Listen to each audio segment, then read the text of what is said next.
Assalamualaikum warahmatullahi wabarakatuh. Kembali lagi dengan saya Rati Asri Audina dari kelas 2023B.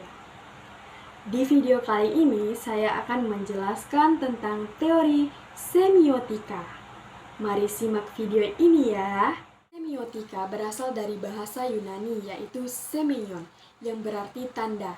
Semiotika adalah ilmu yang mempelajari tanda. Ada 3 konsep untuk menganalisis sebuah makna pada karya sastra, terdiri dari ikon, indeks, dan simbol.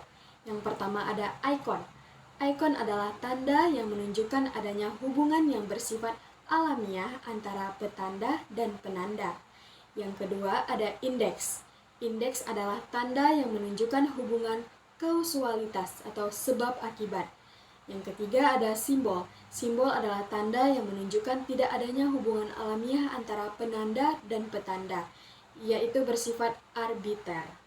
Nah, dalam pembahasan ini, analisis semiotika dilakukan terhadap karya sastra yang sebaiknya dimulai dengan analisis bahasa dan menggunakan langkah-langkah seperti dalam tataran linguistik wacana, yaitu dengan menganalisis aspek sintaksis dan menganalisis aspek semantik. Pada teori semiotika ini, saya akan menganalisis sebuah puisi yang berjudul Aku, karya Chairil Anwar. Mari simak video ini. Puisi Aku, karya Chairil Anwar adalah menggambarkan kegigihan dan semangat perjuangan untuk membebaskan diri dari belenggu penjajahan dan semangat hidup seseorang yang ingin selalu memperjuangkan haknya tanpa merugikan orang lain, walaupun banyak rintangan yang ia hadapi. Dari judulnya saja sudah terlihat bahwa puisi ini menceritakan kisah aku yang mencari tujuan hidup. Berikut adalah puisi Aku, pertama, karya Chairil Anwar. Kalau sampai waktuku, ku mau tak seorang kan merayu, tidak juga kau. Nah, pada baris pertama, kalau sampai waktuku, penyair membuat kalimat seperti itu dimaksudkan adalah sampaian dari waktu atau sebuah tujuan yang dibatasi oleh waktu, mengibaratkan kelak jika sudah saatnya dia pergi. Nah, pada baris kedua, ku mau tak seorang kan merayu.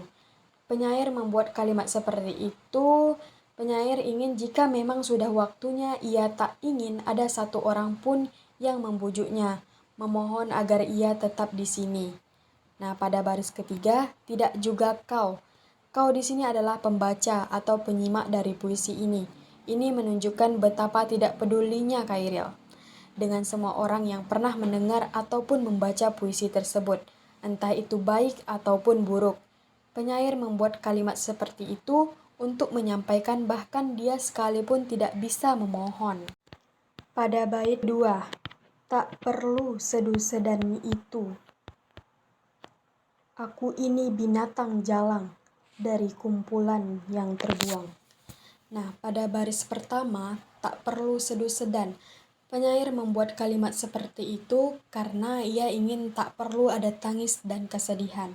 Penyair pada baris kedua, aku binatang jalang, karena ia ingin menggambar seolah seperti binatang yang hidup dengan bebas, seenaknya sendiri, tanpa sedikit pun ada yang mengatur. Lebih tepatnya adalah binatang liar. Karena itulah pada baris ketiga ia menulis dari kumpulannya terbuang. Dalam suatu kelompok pasti ada sebuah ikatan. Ia dari kumpulannya terbuang karena tidak ingin mengikuti ikatan dan aturan dalam kumpulannya. Pada bait 2, tak perlu sedu sedan itu. Aku ini binatang jalang dari kumpulan yang terbuang. Nah, pada baris pertama, tak perlu sedu sedan. Penyair membuat kalimat seperti itu karena ia ingin tak perlu ada tangis dan kesedihan. Penyair pada baris kedua, aku binatang jalang, karena ia ingin menggambar seolah seperti binatang yang hidup dengan bebas, seenaknya sendiri, tanpa sedikit pun ada yang mengatur. Lebih tepatnya adalah binatang liar. Karena itulah pada baris ketiga ia menulis dari kumpulannya terbuang. Dalam suatu kelompok pasti ada sebuah ikatan. Ia dari kumpulannya terbuang karena tidak ingin mengikuti ikatan dan aturan dalam kumpulannya. Biar peluru menembus kulitku, aku tetap Pada bait meradang ketiga. menerjang. Nah, pada baris pertama, biar peluru menembus kulitku, tergambar bahwa penyair sedang diserang dengan adanya peluru menembus kulit.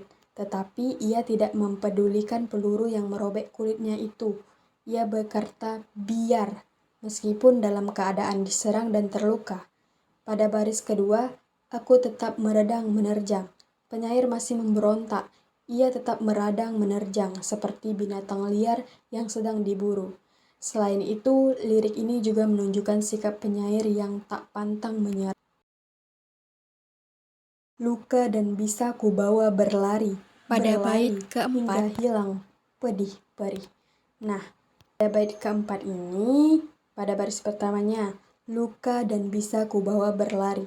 Penyair ingin tetap pergi membawa semua cacian dan berbagai pembicaraan tentang baik atau buruk yang tidak ia pedulikan dari sejak tersebut juga akan hilang. Seperti yang ia tuliskan pada lirik selanjutnya, yang hingga hilang pedih perih, agar semua rasa sakit yang ia rasakan dapat. Pada bait kelima, dan aku Segera akan hilang. lebih tidak peduli, aku mau hidup 1000 lagi. Pada baris pertama, Tahun. dan aku akan lebih tidak peduli. Ia tetap tidak mau peduli. Khairil berharap bahwa ia masih hidup 1000 tahun lagi agar ia tetap bisa mencari-cari apa yang diinginkannya. Di samping itu, Khairil ingin menunjukkan ketidakpeduliannya kepada pembaca. Dalam puisi ini juga terdapat pesan lain dari penyair, bahwa manusia itu adalah makhluk yang tak pernah lepas dari salah. Oleh karena itu, janganlah memandang seseorang dari baik buruknya saja, karena kedua hal itu pasti akan ditemui dalam setiap manusia. Selain itu, penyair juga ingin menyampaikan agar pembaca tidak perlu ragu dalam berkarya. Berkaryalah dan biarkan orang lain menilainya, seperti apapun bentuk penilaian itu.